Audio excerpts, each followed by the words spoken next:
Welcome back to Ramadan Dates. I want to ask you about this concept of repetition. We all know that if you want to memorize something, you repeat it. Even sometimes you find people that repeat songs, or hear songs quite often, they sort of tend to memorize them quite easily. How many times do I have to repeat a verse to be able to memorize it? It's a very good question. Now, the initial memorization, you may find that you don't need to repeat it so many times to be able to remember the verse for the immediate next half an hour. Short-term memory. But that short-term memory is literally that short-term. It will go very quickly. That's right. Easy come, easy go. Easy come, easy go. So what you are trying to do is to move that verse from the short-term memory into the long-term memory. And that requires time, and it requires a lot of repetition. And so it said that there was a particular scholar who was repeating his lesson in the presence of an elderly lady. And the elderly lady said to him, "You've repeated the lesson so many times that I myself have remembered it." Yes. So he walked away. A few days later, he came to the same lady and he said to her, "Do you remember the lesson that I was reading a couple of days ago?" And she said, "No, I don't." He said, "As for me, I do. And that's why I was repeating it so many times." SubhanAllah. And so the key here is, the scholars mention this in their books. Some say, Imam Shawkani, for instance, would say that it would take me 100 times of repetition of the same lesson for it to be retained in my long-term memory. Generally, they say no less than 25 times after you have memorized it. So let's say you have started to memorize a particular lesson. We'll say maybe 5 lines. You started off with 5 lines per day. You've memorized those 5 lines, you've read them to the teacher or to someone else to ensure that the memorization is correct. Now that's in your short-term memory. Thereafter, you want to read it at least another 25 times, up to 40 times. They say if you read it 40 times, you won't forget it. And beyond that, the more you read, the stronger it becomes. But that repetition cannot be emphasized enough. And I think that's probably something that a lot of people don't think of when they're memorizing the Quran, is that I memorize the lesson and that's the easy part. Yes. And it's the part that the self is sort of inclined to, because I'm moving along and I'm progressing, that's right. So I'm seeing some progress, but that comes with a lot of maintenance. Of course. All right, and that maintenance part is the part that the nafs, or the self, is sort of disinclined to, and then after a while it eventually leads to a person becoming completely demotivated from memorizing altogether, because he feels I'm moving forward, but it's like a bucket with a hole in the bottom of it. Every time I add a new lesson, I'm forgetting what I've memorized before. So maintenance and revision and repetition is difficult on the self, but it is absolutely necessary. SubhanAllah, I think a lot of people may not sort of realize the importance of this repetition and this revision, and even shifting the Quran that you've memorized from your short-term memory to the long-term memory. Is that a process in itself? Definitely. So the first part, which is the memorization, what you would call, I guess, the new lesson, that in any traditional method of memorizing the Quran takes the shortest amount of time in terms of the time that you dedicate to memorizing the Quran. So if there's, say, 5 hours a day, then it'll probably be 1 hour that is dedicated to the lesson, an hour and a half dedicated to the lesson, and the rest of the time is dedicated to revision, particularly when you get more and more ajza. So are you saying that one should spend more time on revision than on new memorization? Absolutely, yeah. SubhanAllah. And the key to achieving this, the ultimate goal of memorizing the whole Quran, is to develop a system that you can implement, and slow and steady wins the race, as they say. So it's making sure that you implement that system rigorously, and then eventually you'll receive the results or arrive at the destination that you wish to reach. But haste and sort of sporadic and jumpy attitude to memorizing the Quran may help in memorizing smaller targets, and if that's your aim, then that's good.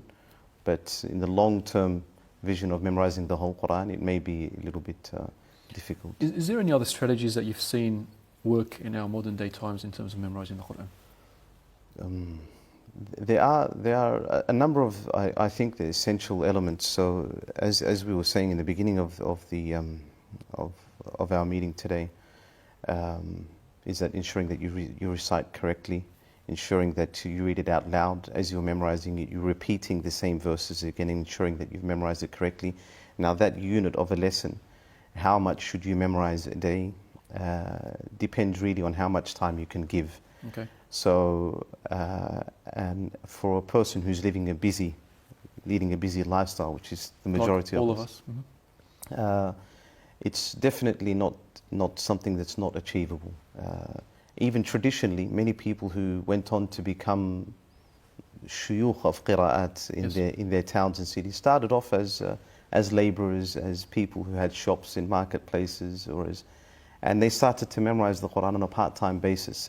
There's one particular story of a baker who memorized the Quran. As he was baking, he'd put the mushaf not far away from where he was baking in the oven, and he would just look at the verse and repeat it a few times, and then as he's baking, he would continue to repeat and repeat until he memorized the whole Quran. And the other was a weaver who, as he's weaving, he looks at the mushaf and he continues to do his work.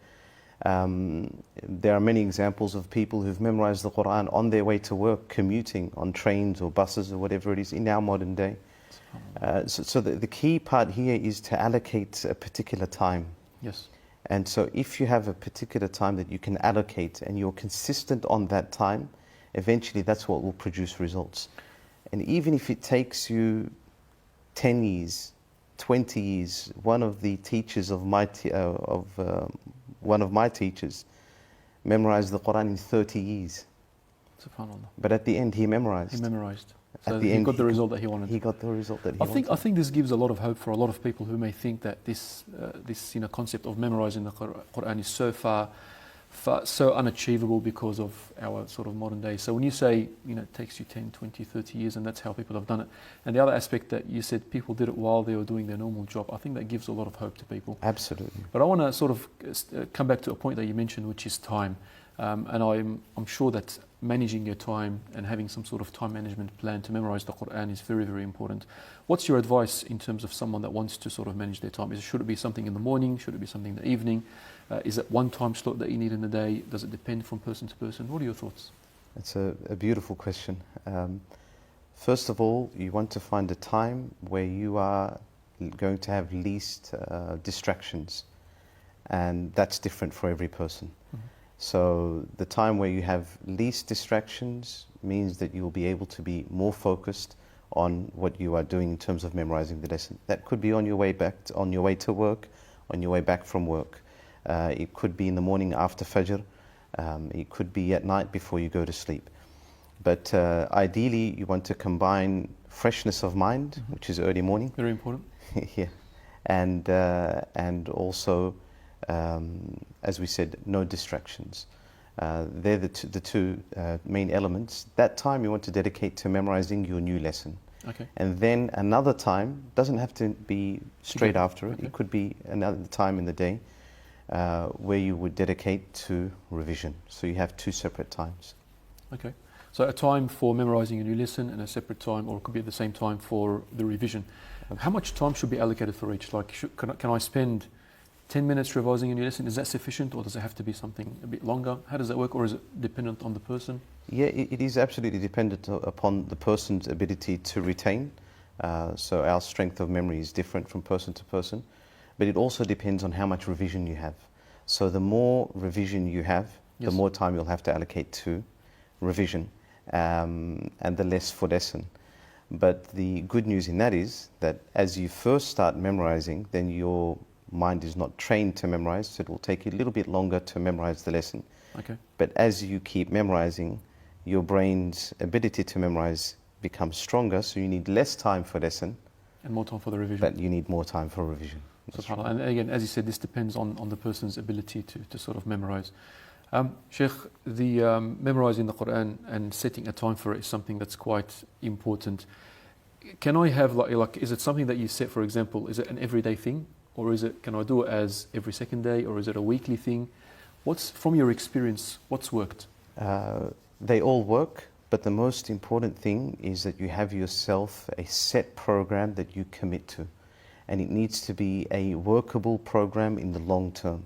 And you can always readjust that program as you go along. So ideally you want to do it every day, but if I can't do it every day, I can do it every 2 days, or I can do 1 day lesson, 1 day revision.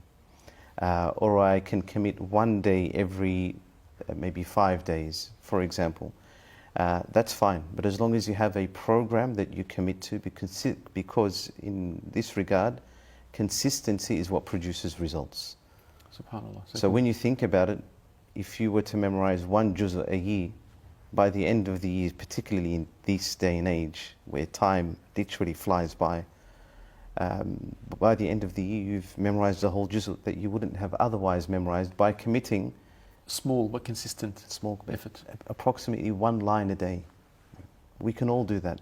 SubhanAllah. It's not going to take more than 10 minutes a day to memorize 1 line a day. Alhamdulillah. And another 10 minutes to revise that. Yes. So that, inshallah, gives us all a lot of hope. Absolutely. That the concept of memorizing the Quran is something that's quite achievable to all of us. Jazakallah khair for this wonderful tips and pieces of advice that you've given us today. And I ask Allah subhanahu wa ta'ala to make us all from the memorizers of the Quran. And I hope that you've enjoyed this particular episode and benefited from it. Thank you for watching. Until next time. Assalamu alaikum wa rahmatullahi wa barakatuh. Ramadan Day.